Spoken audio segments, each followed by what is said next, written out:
It was June 5, 1992, and the temperature inside Chicago Stadium had climbed past 83 degrees by the fourth quarter.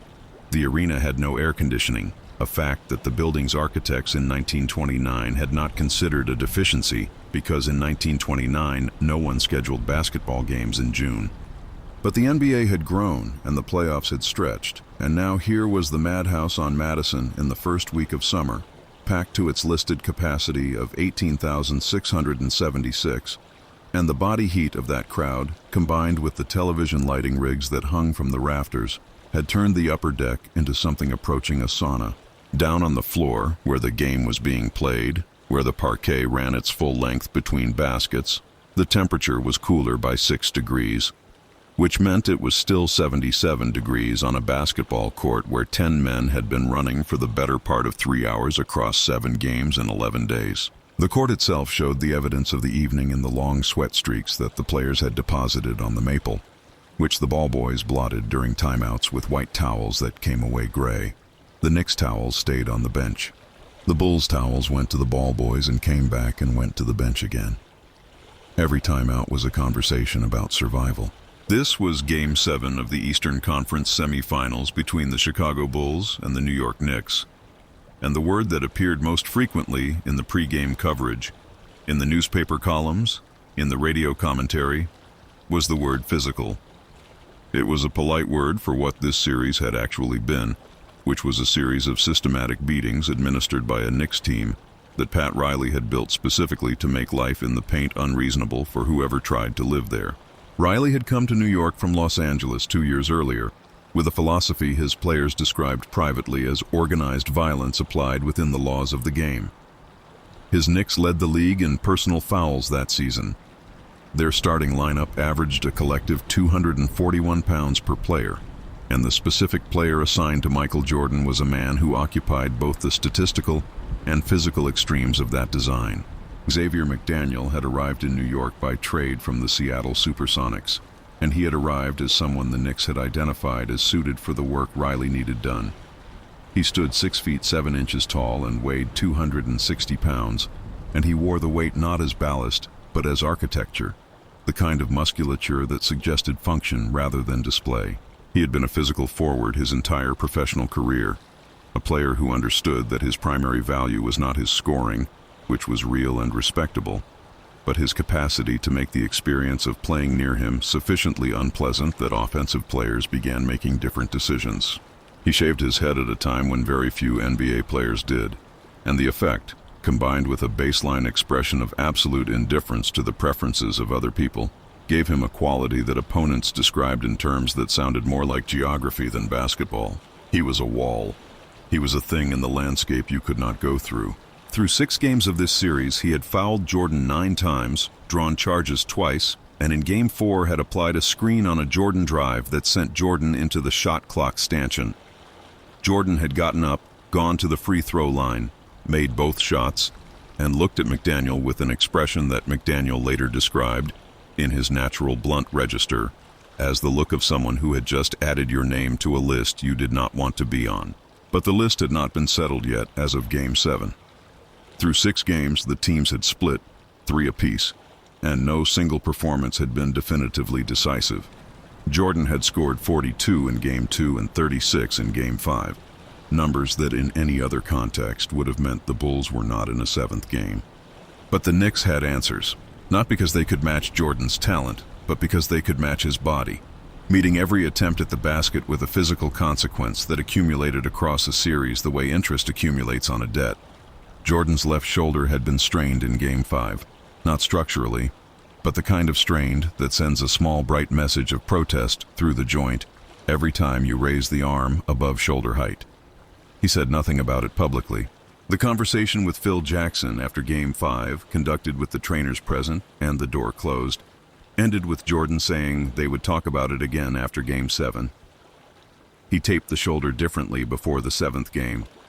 The trainers knew what the different tape pattern meant. It meant the shoulder was a fact he had accepted and was not inviting further discussion of. By the fourth quarter of Game 7, with 11 minutes remaining, the Bulls led by 3. It was the kind of lead that required active maintenance, that could be erased in 2 Knicks possessions. Jordan had 28 points. He had made 12 of his 23 shot attempts, efficient by any standard except his own. He had missed 2 drives in the second half where contact from McDaniel had altered his approach angle at the last possible moment. Not enough to draw the foul, exactly enough to turn a shot that should have been easy into one requiring improvisation. 2 misses. Jordan did not avoid the next attempt to protect himself from failing again. He had no protective mechanism of that kind. What he had instead was direct and absolute intention to take the next shot that presented itself, informed only by the information the last shot had yielded. But the misses had registered in a different ledger, the one tracking the series total of what McDaniel had contributed to their making. That ledger was current. That ledger had 11 minutes to be settled. Patrick Ewing held the ball at the top of the key with 8 minutes and 14 seconds remaining in the fourth quarter, down 2. He was calling a play, which in the Knicks system at that moment meant a specific arrangement of bodies designed to create a post-up for either Ewing himself or a cutter coming from the weak side. The crowd at the stadium had reached the specific register of sound that Game 7 crowds produce, which is not quite the sound of celebration and not quite the sound of fear, but something in the territory between them, a sustained roar that rises and falls with each possession, each stop, each made basket, like a breathing organism that the game is keeping alive. Jordan was on the ball side, 1 pass away from Ewing, and McDaniel was behind him with a hand at the small of his back, the kind of contact that officials rarely call and that is worth its weight in intelligence, because the hand tells you where the man is going before he goes.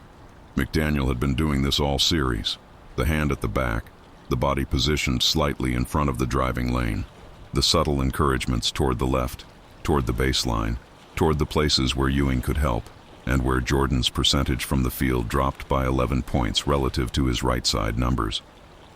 McDaniel had done his homework. He had watched the film. He had arrived at this game with a theory about Jordan, which was that Jordan was exceptional enough that you could not stop him, but mortal enough that you could direct him the way you direct a river with a levee, not by overpowering it, but by making certain paths easier than others and hoping the water finds the easier path. The theory had held for 6 games.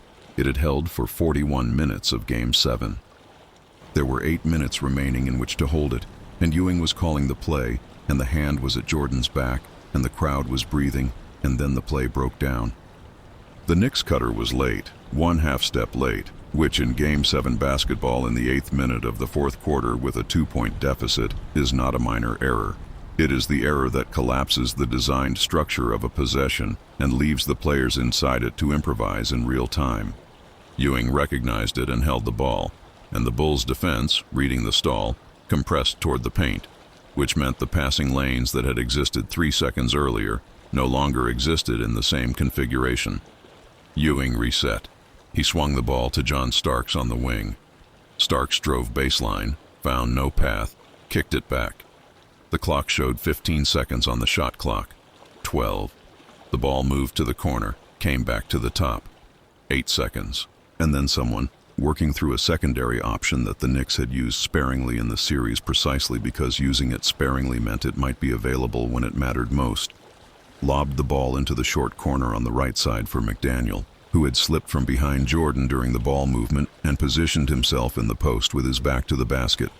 5 seconds on the shot clock. McDaniel caught it, turned, and the Bulls' defense rotated, and in the rotation, Jordan lost McDaniel for the half second it took to read the rotation, and the Bulls left the corner of the floor briefly available, and from the corner the pass came back out, and Jordan recovered, and McDaniel had the ball at the elbow and Jordan was on him, and then McDaniel drove. He drove into Jordan. He drove into Jordan because the remaining option, with 4 seconds on the shot clock and no clean look at the basket, was to drive into the best player on the floor and see what happened, because what happened when you drove into Jordan was sometimes a foul and sometimes a blocked shot, but occasionally, when you were 260 and strong and willing and the defender was in his 42nd minute of Game 7 basketball, what happened was that you scored. What happened was that Jordan took the charge. McDaniel drove into him and Jordan set his feet in the half second available to set them. Both feet on the floor inside the charge circle, his body positioned in the vertical that the rule required, and McDaniel hit him at full 260-pound momentum and Jordan did not move. And then Jordan did move because 260 pounds of professional athlete at full speed does not stop because a man wants it to stop. And Jordan fell. He fell backward the way you fall when the force applied to you exceeds your capacity to resist it without violating the posture the rule requires you to maintain, and the floor came up and Jordan hit it with the full length of his back. And the sound was audible from the first 3 rows. The referee blew the whistle, charging. Knicks ball out of bounds. The crowd made the sound the crowd makes for a charging call in Game 7 at home in the 4th quarter, which is somewhere between a roar and a release. All the accumulated tension of 4 years of Bulls and Knicks and Riley and Jordan and what this rivalry meant compressing into one long exhalation that lasted until the next possession began. But the crowd was already transitioning to the next thing, because crowds have short memories and the game demanded their attention forward.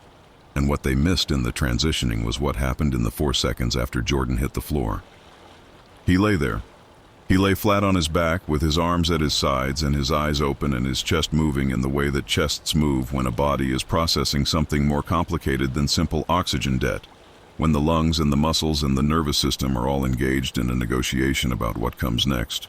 He lay there for 4 seconds, which in the flow of a basketball game is long enough that Scottie Pippen, who had been at the 3-point line during the play and had watched the charge and the fall, jogged over and stood above him, not reaching down yet, just standing there with the particular quality of stillness that means I am here, and I am watching, and when you are ready I will help. McDaniel had stepped around Jordan and was jogging back toward the Knicks bench for the timeout they had called to regroup after the call. And as he passed Jordan on the floor, he glanced down, and the glance lasted exactly the duration of a single step. And nothing in his face changed, because nothing in McDaniel's face was designed to change for moments of this kind. He had hit Jordan. Jordan had fallen. The referee had called the charge. The game continued. That was the universe McDaniel understood and operated within, and within it, a man on the floor was not a problem to be solved, but a condition to be noted and left behind as the game moved forward. He jogged to the bench. He did not look back. Jordan got up. He got up the way you get up when the getting up is itself a statement, when the floor-to-standing transition carries information that you are choosing to transmit rather than information that is leaking out involuntarily. He did not get up quickly, because getting up quickly would have looked like either youth or performance, and Jordan at this moment was neither young nor performing. He pressed his left hand to the floor and brought his right knee up, and stood in 2 movements that had the deliberate quality of a man deciding to stand rather than the reflexive quality of a man who has not yet considered the alternative. He was upright. He ran his hand along the left side of his ribs, once, a private inventory, no expression visible, just the hand and the information it was gathering, and the face that received the information without broadcasting it. He looked at the Knicks bench, not at McDaniel specifically. At the bench, at the arrangement of people on the bench and the one man among them who had applied 260 pounds of forward momentum to his sternum in the 42nd minute of a Game 7. The look lasted approximately 1 second, which was long enough to be a look and short enough to be deniable as anything more than coincidence of visual direction. Then Jordan turned and walked to the Chicago bench for the timeout, and Phil Jackson was already crouching at the edge of the huddle when Jordan arrived. And Jackson had been coaching basketball long enough to know the difference between a player who is hurt and a player who is recalibrating. And what he saw walking toward him was not a player who was hurt. Jackson drew up the play. He drew it up on the small whiteboard he kept for 4th quarter situations, the marker moving in quick strokes that the players had learned to read over 2 championship seasons. The play was designed for Jordan to receive the ball on the right side off a pinch screen from Horace Grant, with the option to drive right or reset to the top depending on how the defense loaded. It was not a complicated play.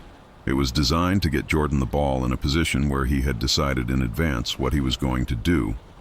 And what Jordan had decided in advance was not communicated to Jackson or to his teammates, because it was not the kind of decision that required communication. It was the kind of decision that exists entirely within one person, arrived at on a gymnasium floor in the space between falling and standing, settled in the 4 seconds spent looking at the ceiling and taking inventory. Pippen nodded at Jordan during the timeout, the specific nod that long-term teammates develop. The one that carries complete information in a single gesture. Something between "Are you all right?" and "I know you are," and "Let's go." And Jordan did not nod back because he was looking at the court, at the empty court, at the geometry of what was about to happen, measuring it against the geometry of what had already happened, making the calculation that was already complete before the timeout ended. The ball came in from out of bounds to Pippen. 6 seconds on the shot clock by the time it left Pippen's hands on the rerouted entry, because the Knicks had shifted their coverage and the original entry was not available and the clock had been running. And 5 seconds is an eternity when Jordan has the ball and a purpose, and 4 seconds is not, and 3 seconds certainly is not. And Pippen found Jordan on the right wing off the Grant screen exactly as drawn. Jordan caught it with 5 seconds on the shot clock, McDaniel already closing, because McDaniel had tracked the screen and read the play and was 2 steps away with the advantage of forward momentum and the disadvantage of being the man who had just put Jordan on the floor. 5 seconds. Jordan did not hesitate at the catch. He turned to face, one dribble right, and McDaniel was there, between him and the lane.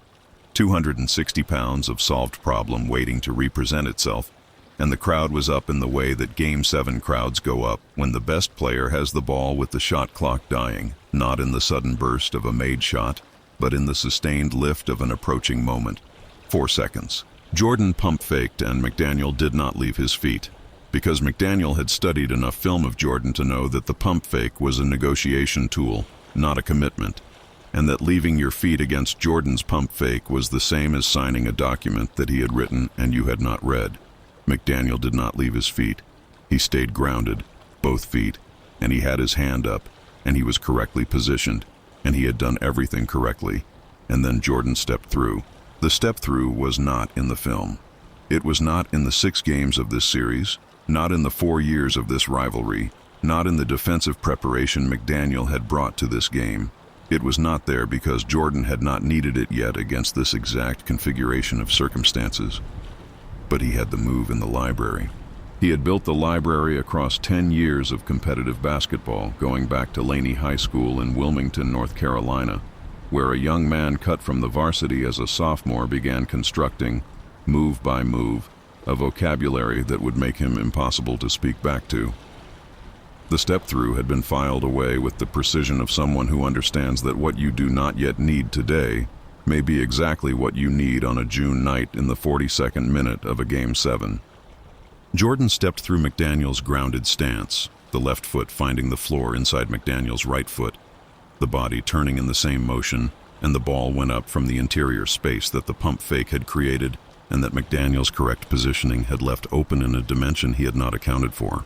The ball went off the glass and through the net with 2 seconds on the shot clock, and the crowd at the Madhouse made the sound that Jordan's baskets made in Game 7 of anything, a sound that was not quite a roar and not quite a scream, but both compressed into a single syllable of communal release felt in the sternum before it reached the ears. Xavier McDaniel stood at the spot where he had been standing. He did not move immediately. This was not a choice to stand still as a performance of composure. It was the brief arrest of movement that happens when a body and a mind are processing information that the mind expected to receive in a different form. He had done everything right. The record of the possession was accurate, and he knew it. He had read the screen.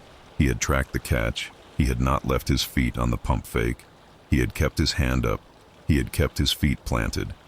The checklist of correct defensive decisions was complete and accurate, and what it had produced at the end of its completion was a made basket by Michael Jordan from a position that should not have been available, that the checklist had not included because the checklist had been written from film of games in which Jordan had never needed to use that specific option against that specific configuration.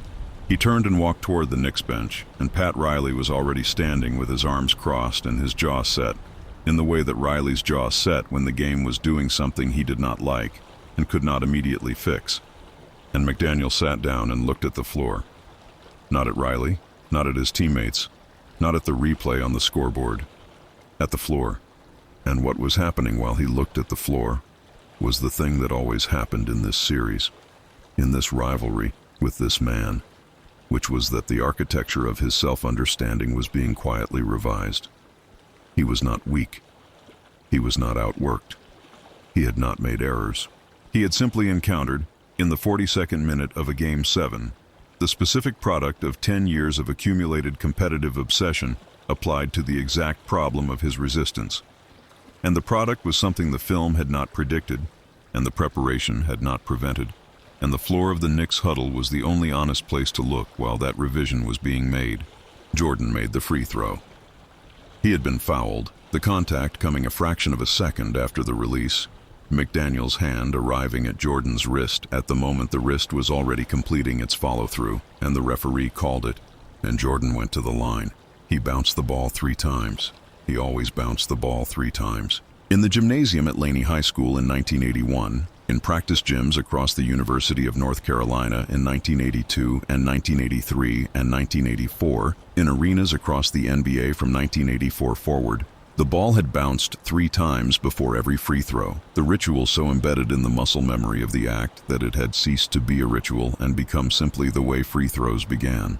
He made both free throws, both with the mechanical serenity of a man whose hands know what to do when given something to do, and the Bulls led by 4, and the Knicks did not close the gap, and the game ended with Chicago winning 94-86, and Jordan finished with 32 points, which was not his highest total of the series or his most efficient performance or the game that would be cited first by historians assembling the evidence of who he was. It was something quieter and more important than that. It was the game in which he had fallen on the floor of the Chicago Stadium in the 42nd minute of a Game 7 with an adrenaline-flooded left shoulder and 260 pounds of correctly executed resistance in his path, and had gotten up and had made the basket that needed to be made, from a position that the opposition had not prepared for, because the opposition had prepared for everything that had existed on film up to that night. In the Knicks locker room, the reporters found McDaniel dressed and composed, sitting in front of his locker with his hands on his knees, doing the work that professional athletes do in the minutes after a loss that ends a season. The work is not spectacular. It is the interior labor of sorting what happened into categories the self can live with, of deciding which parts of the defeat belong to circumstance, and which to execution, and which to the specific quality of the man you were playing against. When the reporters reached him and asked about the basket, the step through in the 42nd minute off the pump fake when the clock was at 3, he said what honest men say when they have done their work correctly and found that correctness was not sufficient. He said he played the right defense. He said he made the right read. He said Jordan was something different. He said it plainly, without qualification or elaboration, and then said they would have to come back next year, and he looked at his hands for a moment and stopped talking. Jordan's series total was 210 points, a record for that round. He had been fouled 19 times by McDaniel, specifically the most foul contact between 2 players in a single playoff series that could be substantiated in the available statistical record. He had fallen 3 times from contact that referees called charges or no calls, and he had gotten up 3 times without complaint and made the plays that followed. The left shoulder was rewrapped in the trainer's room after the game, and Jordan sat with it for 6 minutes before the media were allowed in. Not because he needed 6 minutes for the shoulder, but because he needed 6 minutes of silence in which the season was still ending, and the next one had not yet begun. He sat in those 6 minutes with his eyes open and said nothing. And then the door opened, and the reporters came in, and he answered their questions with the gracious warmth of a man who has learned that public presentation is a separate skill from private obsession. And when the last reporter left, he was already thinking about the next thing. The Bulls won the championship that June, their 2nd in a row, and they would win it again the following year, completing the first three-peat of the modern era. Xavier McDaniel played 7 more seasons of professional basketball after Game 7 of the 1992 Eastern Conference semifinals, 4 of them productive, 3 of them diminishing in the way that careers diminish when the body begins to settle its accounts with all the contact and force and consequence that a 260-pound professional has administered and absorbed across more than a decade of high-level competition. He was not broken by Michael Jordan. He was not defined by him. He was a very good basketball player who played in an era when the best player alive was reaching the specific apex of what obsession and talent and preparation produce when they are aligned and applied across enough time, and McDaniel had the particular distinction of having been the last serious obstacle in one of the defining performances of that apex, and he had been it honestly and correctly and with everything he had, and he had lost. because losing was the outcome that the accumulated evidence of the preparation and the quality of the man in front of him produced when the clock reached 3 seconds and the pump fake had been correctly read and the step-through had not been in the film. He carried that game forward, not as a wound exactly, more as a measurement, a fixed point against which he could calibrate his understanding of what the outer limit of human basketball excellence looked like when it arrived in the 42nd minute of a Game 7 and still had something in reserve that the film had not prepared you for. What the film can never contain is the decision made on the floor. The 4 seconds Jordan spent on his back looking at the ceiling of Chicago Stadium were not recovery seconds, and were not dramatic seconds, and were not seconds that the broadcast lingered on or that the newspapers highlighted the following morning. They were the seconds in which a man who had fallen decided what falling meant, and decided it in the only way Jordan ever decided anything consequential, which was without sentimentality and without revision, and with the complete forward direction of a competitive intelligence that had no use for the experience of being on the floor, except as information about what to do next. The step-through was not a defiant statement. It was not a message to McDaniel, or to the Knicks, or to the building, or to the history of the rivalry. It was simply the next correct thing, arrived at by a mind that had spent 10 years building a library large enough to contain it, applied in the precise moment when everything else in the library had been correctly defended against and the situation required a page that no one else had read. That is the real story of the 6 seconds, not the basket. The basket was the result. The real story is the library and the years it took to build it, and the understanding that the most dangerous thing you can do to a competitive mind is force it onto the floor, because what a competitive mind does on the floor is not recover. What it does is invent. The preparation you bring to any confrontation in your life determines what you can produce in the moment that preparation meets its limit. And the man who has more in reserve than anyone has studied, who has built further than anyone has seen, will always find, in the space between the pump fake and the correct read and the 3 seconds on the clock, a dimension of possibility that the defense did not know to defend.